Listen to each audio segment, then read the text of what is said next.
పిల్లలకి మా ఆశీస్సులు. నా పేరు doctor Makala Satyanarayana. International yoga day 21వ తారీఖున శనివారం నాడు జరుపుకోబోతున్నాం. దానికి ముందు మా సంస్థ యోగశక్తి సాధనా సమితి 21 రోజుల అవగాహన సదస్సులు ఏర్పాటు చేసుకుంటూ వస్తూ ఉన్నాం. అందులో ఒక భాగంగా మరి మన ప్రిన్సిపల్ గారు అడిగిన మాట మేరకి మీ స్కూల్కి వచ్చాను. అయితే ఏదైనా జబ్బు చేస్తే మీకేం తెలుసు? డాక్టర్ దగ్గరికి వెళ్ళడం తెలుసు. డాక్టర్ దగ్గరికి వెళ్ళాక ఏం జరుగుతుంది? ట్యాబ్లెట్లు ఇస్తారు, ఇంజెక్షన్ చేస్తారు, ఇంకొంచెం వ్యవహారం ముదిరితే సర్జరీ కూడా చేస్తారు. ఈ మందుల గోళ ఎప్పుడు వచ్చిందంటారు? 70 ఏళ్ళు. ఎంత? 70 ఏళ్ళకి ముందు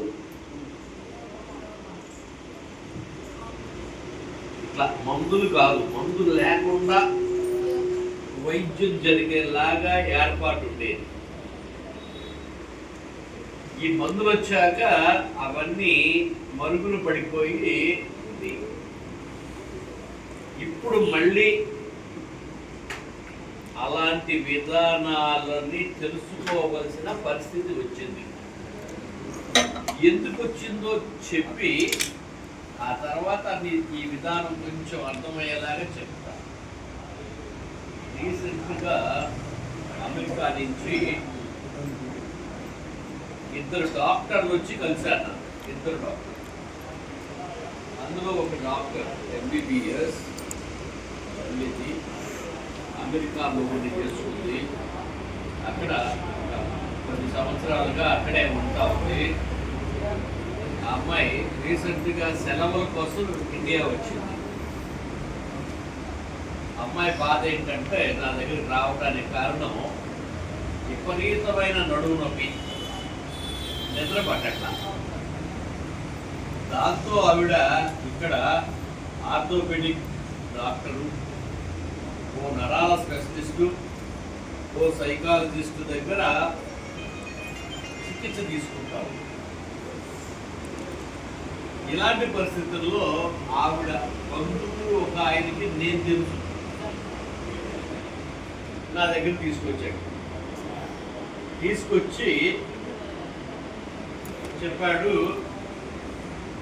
ఈవిడ ఆరోగ్య పరిస్థితి అట్ ది ఏజ్ 27 సంవత్సరాలు చాలా దారుణంగా మారిపోయింది.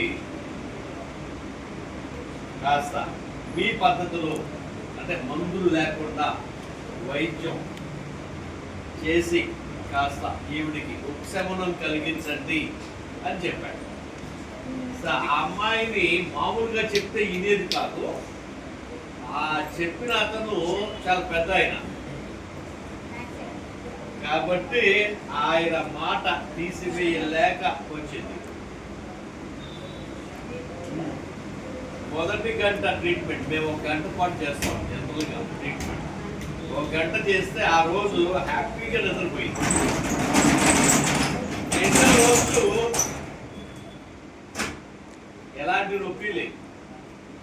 3వ రోజు వచ్చింది, నేను ఇంకా అమెరికా వెళ్ళిపోతాను, నాకు బాధ లేదు, నేను వెళ్ళిపోవడానికి సిద్ధంగా ఉన్నాను అని చెప్పింది.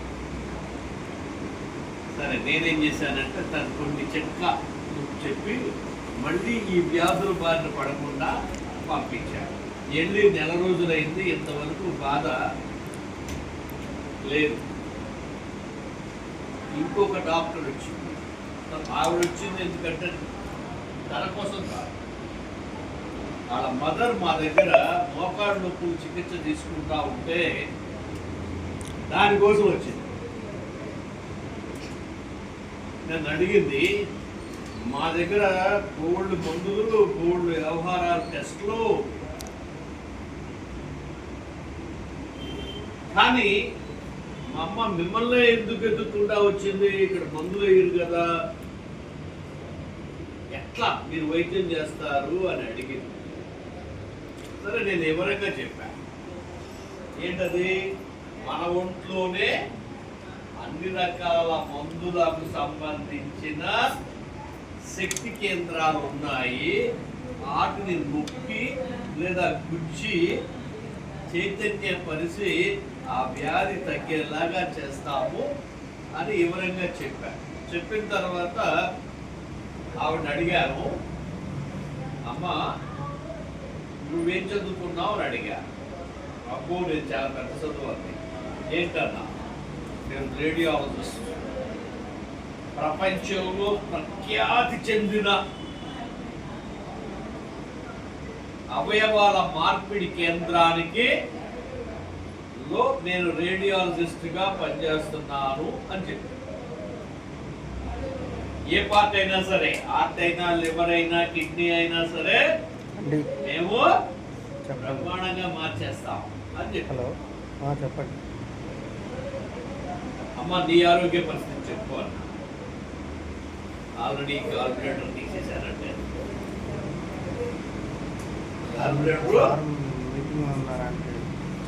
తర్వాత నా చెస్ట్ లో గడ్డలు ఉన్నాయి.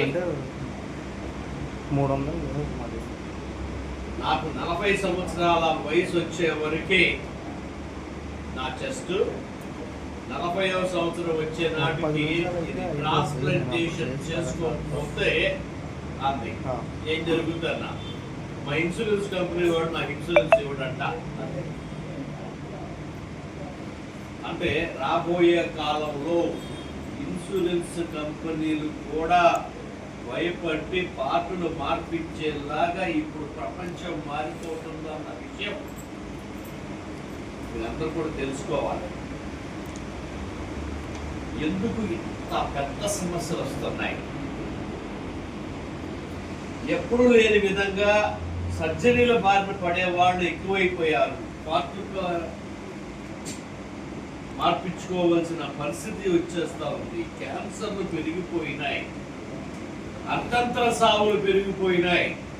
ఇలాంటి పరిస్థితుల బారిన పడకుండా ఉండాలి అంటే భారతీయ యోగాతోనే సాధ్యం, ఇంకా ఏ దేంతోనో సాధ్యం కాదు. భారతీయ యోగా ఎప్పుడు పుట్టింది? వేల సంవత్సరాలుగా ఉంది. ఆ యోగా మనం వేల సంవత్సరాలుగా వాడుతూ ఉన్నాం. ఎలాంటి సైడ్ ఎఫెక్ట్లు లేవు. వెల్ ప్లాన్డ్, బాగా వాడేసిన ఆరోగ్య విధానం, ఎలాంటి ఇబ్బందులు లేవు, ప్రూవ్డ్. అలాంటి ఆరోగ్య విధానం ప్రపంచ ఆరోగ్య సంస్థ మనల్ని ఈ మధ్య గుర్తించింది. ఎప్పటి నుంచి ఉన్న విధానం ఇది? కొన్ని వేల సంవత్సరాలుగా, దేవతల కాలం నుంచి ఉన్న ఈ విధానాన్ని ఈ మధ్యనే గుర్తింపు ఇవ్వడం మూలంగా ఈ లోపల కొన్ని సంస్థలు ఆక్రమించేశాయి ఆరోగ్య రంగాన్ని. వాటి మూలంగా దీని ప్రాధాన్యత తెలియక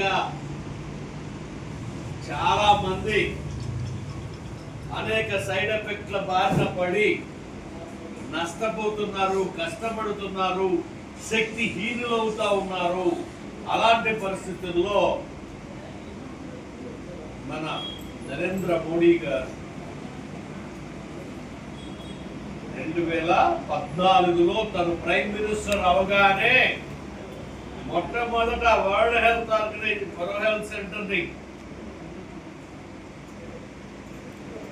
తట్టి ఆ భారతదేశ యోగా యొక్క గొప్పతనం చెప్పి గుర్తింపు తెచ్చిన మన లీడర్ నరేంద్ర మోడీకి మనం చప్పట్ల ద్వారా ధన్యవాదాలు తెలియజేస్తాం.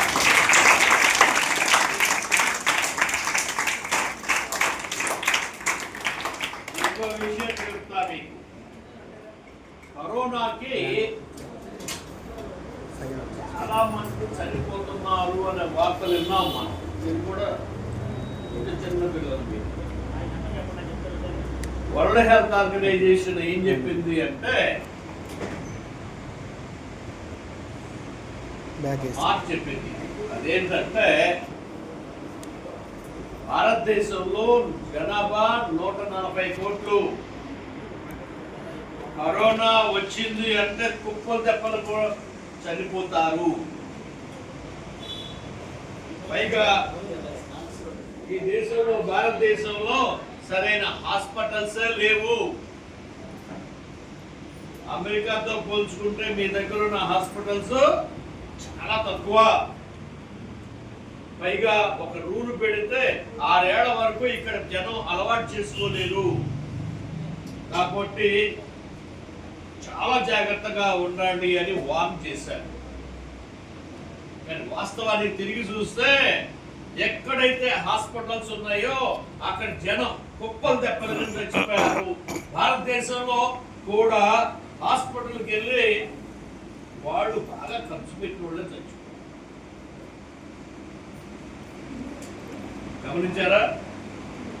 కరోనా పోయిన తర్వాత వరల్డ్ హెల్త్ ఆర్గనైజేషన్ భారతదేశంలో జనం ఎందుకు చచ్చిపోలేదు అనే దాని మీద ఒక రిపోర్ట్ తయారు చేసింది. రీసెర్చ్ వర్క్ చేసిన తర్వాత వాళ్ళు తేల్చింది ఏంటంటే భారత సాంప్రదాయ ఆరోగ్య విధానాలే భారతీయుల్ని రక్షించింది అని చెప్పింది.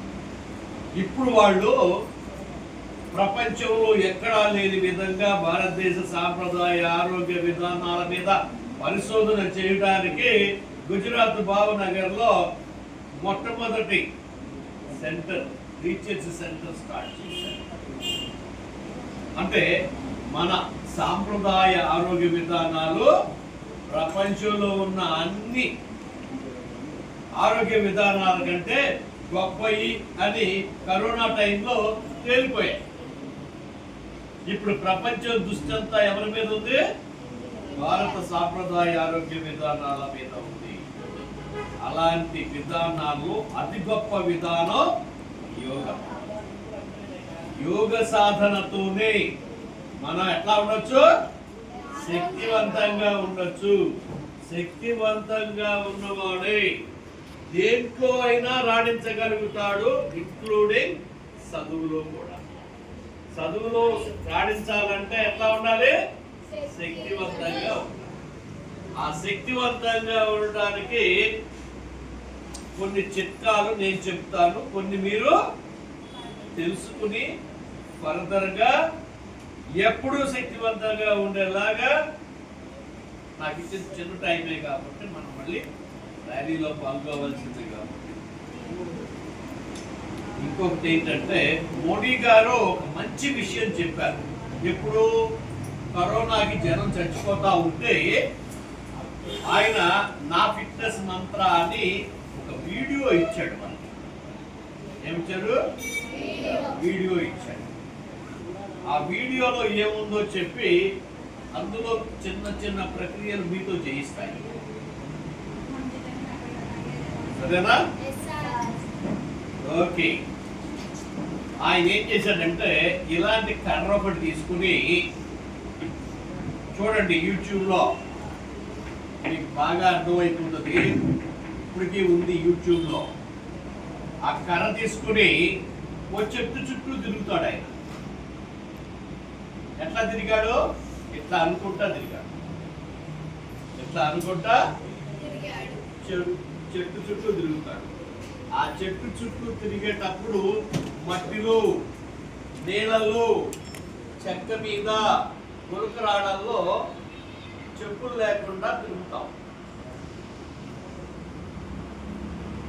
ఇందులో 2 ప్రక్రియలు మీకు చెప్పాలి. ఒకటి ఏంటంటే చేతిలో కర్ర ఎట్టి చెప్పులు లేకుండా ఎందుకు తిరిగాడు, ఈ 2. తర్వాత 3వది కూడా చెప్తాను. ఫస్ట్ చేతిలో కర్ర ఏంటంటే ఫిటల్ అందరికి తీసుకో.